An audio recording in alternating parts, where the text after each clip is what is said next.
From the gateway to showbiz glory, this is Hollywood 411. Joining me now are four members of the cast that make up the Cullen family. We have Peter Facinelli, who plays Carlisle, Ashley Greene, who plays Alice, Kellen Lutz, who plays Emmett, and Jackson Rathbone is Jasper. Welcome to the show, you guys. We're so excited to have you on the show. It seems like I know you guys because I see so much promotion for the film. I see your pictures everywhere, and we're just really excited to have you. But for those people that have not read the books, let's just go by talking about going to each one of you and telling us your role in the family. Sure. I'm Peter Facinelli. I play Dr. Carlisle Cullen, and I am the patriarch of the family. These are my children. Who you lovingly bit.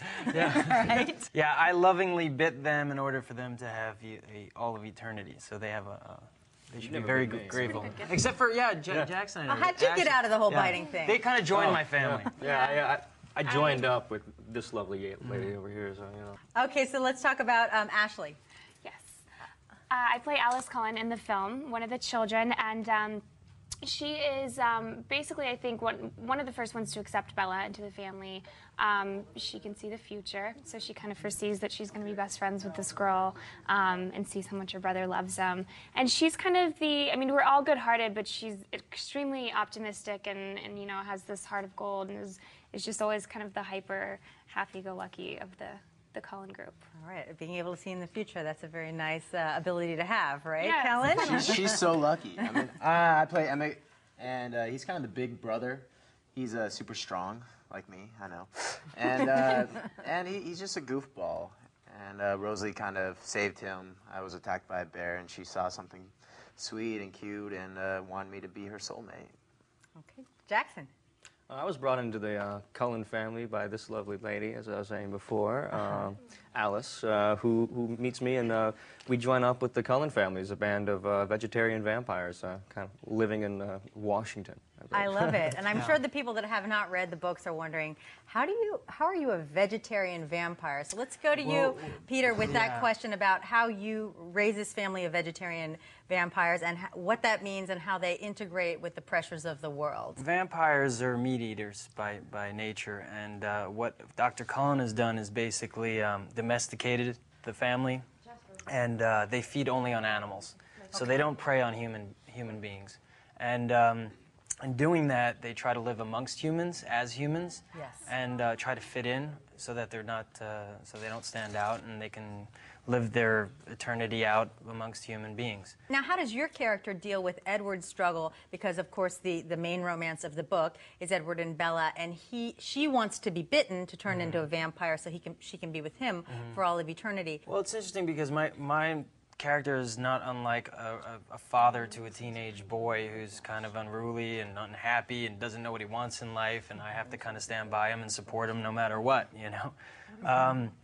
I'm kind of happy with the vampire world that I've created for my family, and so is the rest of the family, and Edward's, you know, they all have their own mates, but Edward hasn't found his true love yet, hasn't found his mate, and then he went off and found a mate in the worst possible place, which is the human, you know, society. Yeah. The nerve. That sounds very, very dangerous. Yeah, it's very dangerous for us, very dangerous for them. Ashley, now let's talk about your character, Alice. As we touched on before, she has the ability to see in the future. How does that sort of play in when when the bad vampires try to take Bella? Well, it's definitely extremely helpful. The only thing about her seeing the future is it is subjective as far as it's what the person's decision is at that point. So if they change their mind, then the future changes. And that's why we don't know exactly where, you know, these villains of the film are the whole time.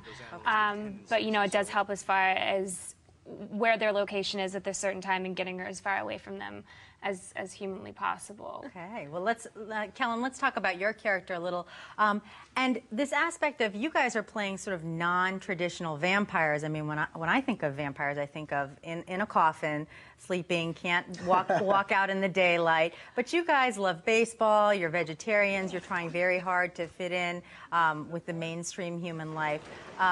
Is it fun to play these non-traditional vampires? I think it's really unique, and I've grown up watching a lot of vampire movies, and especially especially not having fangs. It was kind of a bummer at first, but So disappointing. But yeah, it was in a way. I mean, I love dressing up, doing Halloween, being a vampire. Right. But I really think it's really unique to play a vampire that's trying to live as a human, and to actually try that out and that being a first in a way. I like it. I Well, enjoyed it. obviously people are responding to it. It's really Yeah, hit a yeah. chord.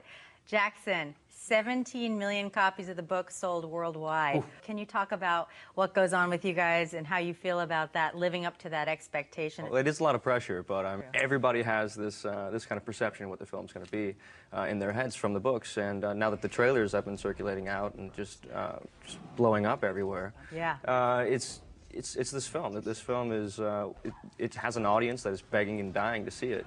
And I think they will not be disappointed because the work that we put in and the work that Catherine Hardwicke. And it remains truthful to the book, too. Much more from the good vampires of Twilight still to come, like should we already expect a sequel?